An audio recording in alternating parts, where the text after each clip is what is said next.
Hey guys, Mapletail here. Today's my reaction to Warriors, the Prophecy Begins graphic novel, Volume 2. I will be discussing this book with the assumption that y'all are familiar with the events of Arc 1 of Warrior Cats, so spoiler warning if you're not. And we're drawing. I hadn't really decided by the time I started recording this, so I guess it'll be a surprise for us both. I've been really looking forward to this one, so let's get right into it. As usual, this isn't a formal review, mostly my thoughts throughout the book. I know we looked at a few pages when the preview dropped, but it wasn't that many, unlike what they do for the novels, so we're just gonna take it from the top.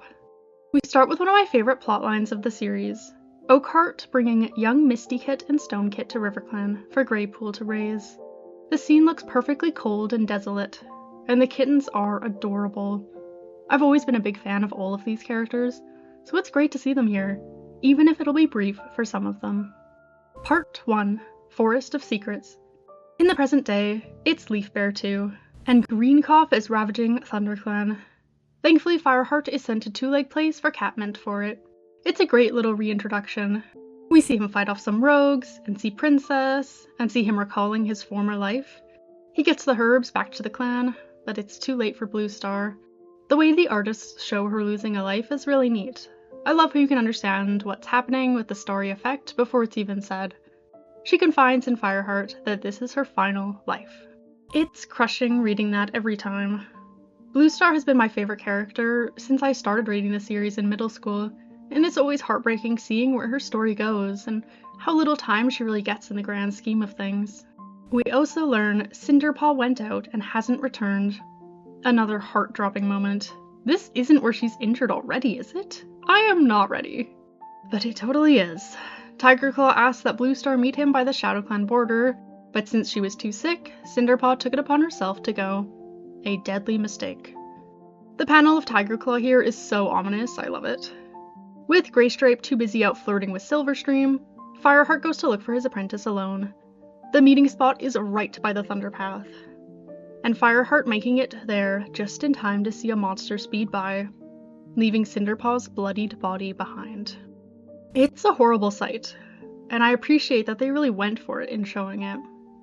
What a start to a book! Bluestar dying and Cinderpaw nearly doing the same. Fireheart and Tigerstar get Cinderpaw to Yellowfang to take care of her. Fireheart is quick to see through the trap that Tigerclaw planned for their leader. It's just too bad the cost was so high. Fireheart and Greystripe hunt for Cinderpaw next. Greystripe is so head over heels for Silverstream here, which is as cute as it is obnoxious, but also ends up being helpful. Fireheart wants to tell Bluestar of all of Tigerclaw's treachery, but Ravenpaw's story doesn't quite add up. If Tigerclaw killed Redtail, then what happened to Oakhart? Greystripe pipes up that Silverstream's bestie, who we know to be Mistyfoot, is Oakhart's daughter. Greystripe reluctantly agrees to set up a meeting between the two, so Fireheart can hear the RiverClan side of the story. I cannot wait. I miss my girl, back when I liked her in the early arcs. It is interesting here that Mistyfoot is directly called Oakhart's daughter. Unless I'm misremembering, didn't her and Stonefur not know Oakhart was their father? It's been so long I can't remember the exact details, to be honest, and the wiki doesn't make it super clear either. Regardless, Greystripe is a pretty bad friend this whole scene, barely wanting to do the one thing Fireheart asks for, and he doesn't seem to care that Cinderpaw was so badly hurt, and is already tossing the responsibility of Brackenpaw onto Fireheart. Yikes. It's nice to see Cinderpaw in good spirits when Fireheart brings her prey, though. We move right along as Silverstream brings Fireheart and Greystripe to Mistyfoot and Greypool. It makes sense to cut to seeing straight to both of them, I suppose. Mistyfoot is the spitting image of Bluestar here. Oakhart got lucky that she looks a fair bit like Greypool too, or else it would have been even more obvious. We learn from them that Oakhart's death was a horrible accident, him dying in a rockfall during the battle. Greypool then speaks to Fireheart alone, and she tells him that though Mistyfoot and Stonefur believe they are her and Oakhart's kits, that's only half true at best. The unmistakable scent of ThunderClan on their fur when she took them in. Silverstream escorts Fireheart to the border, and tells him that she won't stop seeing Greystripe, as she's in love with him. I think when I was younger, it was way less obvious to me how uncaring Greystripe is towards anything but her, and how naive Silverstream is about her position protecting her from consequences. I just saw a sweet romance, but I can see all too clearly now that things were always going to end badly for them, one way or another. I want to talk about a change that I really, really liked from the novels. Cinderpaw starts helping Yellowfang out while she recovers. And look at this page. Yellowfang says that if Cinderpaw doesn't want to return to her warrior training, she'd like to ask Cinderpaw to become her apprentice, and that Firestar agrees it should be Cinderpaw's decision. In the novels, Cinderpaw was a ThunderClan medicine cat in a long line that had all wanted to be warriors, but ended up in the medicine cat den due to a variety of reasons, largely outside of their control.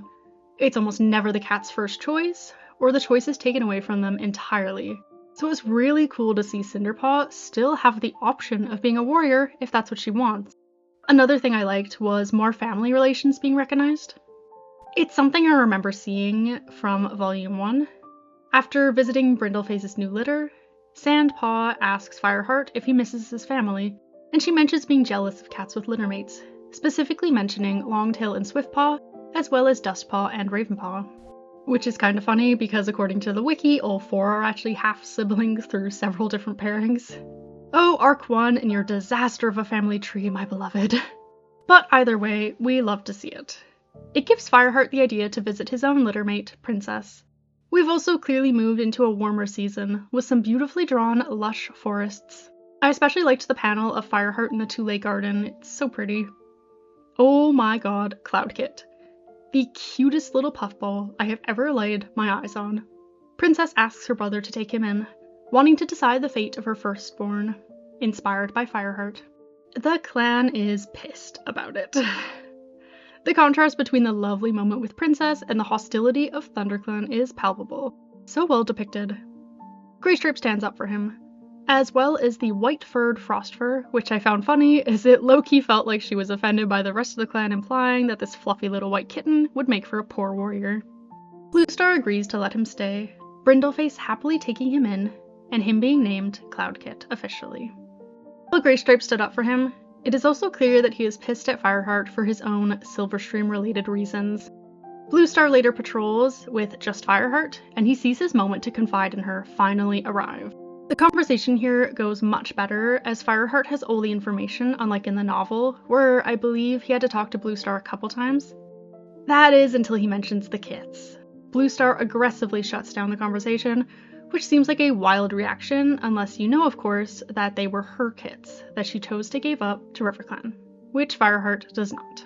Sometime later, Running Wind helps Fireheart out with Brackenpaw.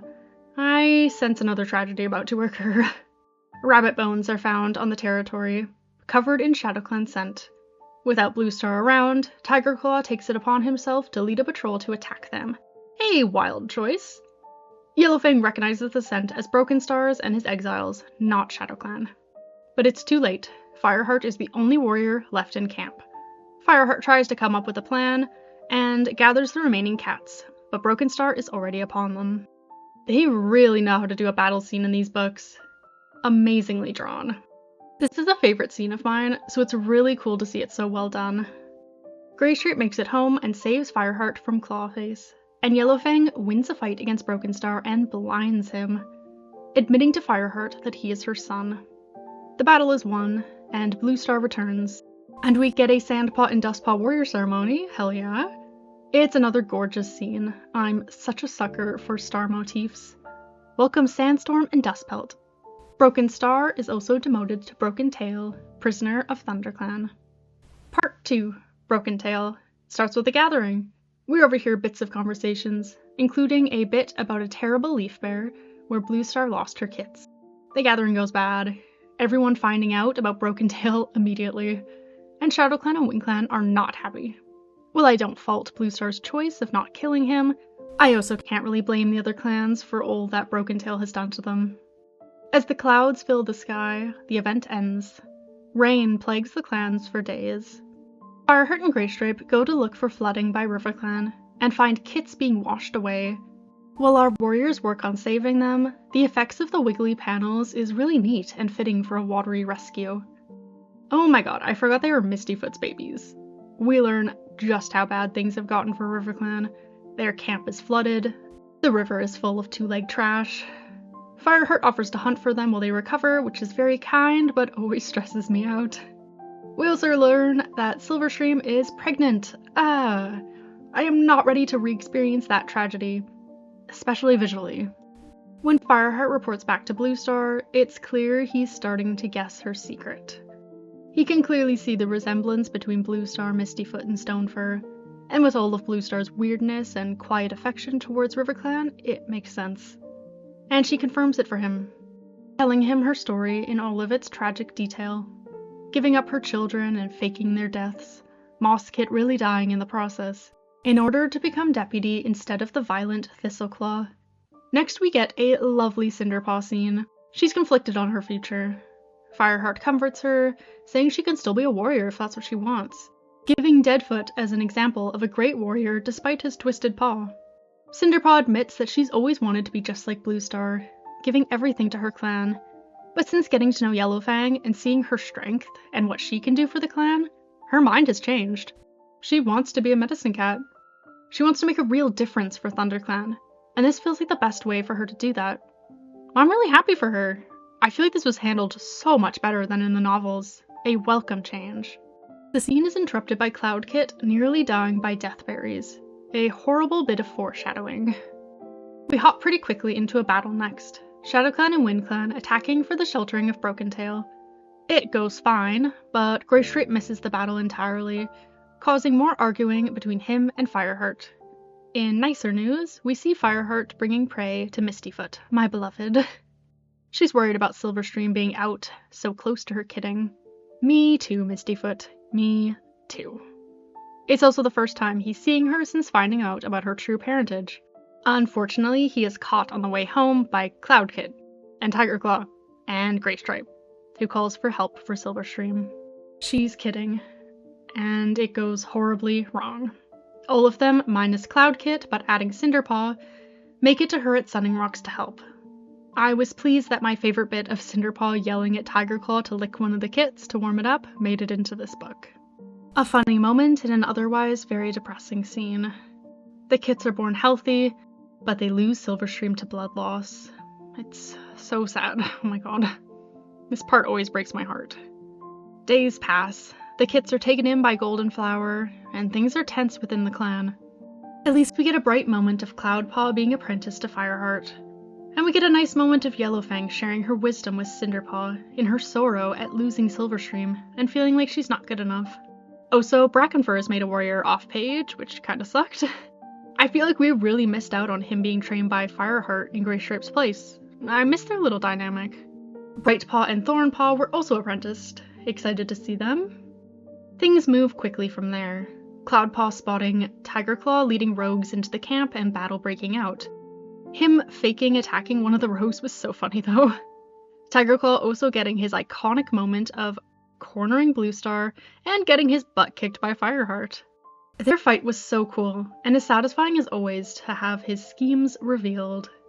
You can see the moment when Bluestar's faith cracks. RiverClan shows up just in time to help drive out the rogues. They were actually there for Featherkit and Stormkit, but leave the issue for the moment. It's not the time. After the battle, Bluestar asks Fireheart to share all he knows of Tigerclaw's treachery with the clan. We love to see it. Tigerclaw is exiled at last. And Brokentail, killed by his own mother. What happens isn't spoken here, but the visuals paint a pretty clear picture. Part 2 ends with Fireheart being made Deputy of ThunderClan. Part 3, Rising Storm. Cats are uneasy at him not being chosen by Moonhigh, but the fact that he hasn't completed the prerequisite of fully training an apprentice is skipped over. RiverClan is back and asking to take Silverstream's kits home. Greystripe agrees, and we get a sad goodbye between Goldenflower and the kits. And we get a glimpse of little Bramblekit in all his looking like Tigerclaw glory. Poor Fireheart also has to say goodbye to his best friend, as Greystripe joins his children in RiverClan. Bluestar tries to get to the Moonstone with Fireheart, and you can really see the start of her downfall here, feeling unable to trust anyone outside of her new deputy, not even StarClan after WindClan stops her from reaching them. Fireheart has problems of his own too, with Cloudpaw, which he talks to Sandstorm about. I love their scenes together. The two sneak off to follow Cloudpaw to see where he's been going recently. We get another change that is probably to save time, but I like this one. Fireheart and Sandstorm see Cloudpaw trying to get two-leg food, and getting caught in a trap in the process. Cloudpaw learns his lesson, but Fireheart has no idea how to get him out, and the way it's drawn made me laugh a really great bit. But Princess to the rescue! I really loved this whole scene. Time passes, and Fireheart misses his friend and struggles with being deputy. I love seeing Whitestorm help him out, one of my favorite cats to be sure. It's time for Ashkit and Fernkit to become apprentices, to Dustpelt and Darkstripe, and we learn that Cinderpaw has become Cinderpelt. Fireheart dreams of Spotted Leaf, and it is a gorgeous but deadly warning. The forest is on fire. Fireheart gets most of the clan out of camp, but a few get left behind. So he and Yellowfang go to find the stragglers. I don't know how much more sadness I can take this book, but we know that that is where we are heading. Again. The panels take on a jagged shape like fire, much like the water effect from a while back. Very cool. Fireheart gets Bramblekit and Patchpelt to safety, but the cost is high as Yellowfang is trapped behind a fiery blaze with Halftail. Fireheart has no choice but to leave the two behind. Patchpelt dying after all that too. As horrible as these events are, the visuals continue to impress. ThunderClan make it across the river, but Bluestar loses the last of her mind in this tragedy. RiverClan takes them all in, thankfully, and once the fire dies down, Fireheart and Greystripe go back to assess the damage. It's bad. Really bad.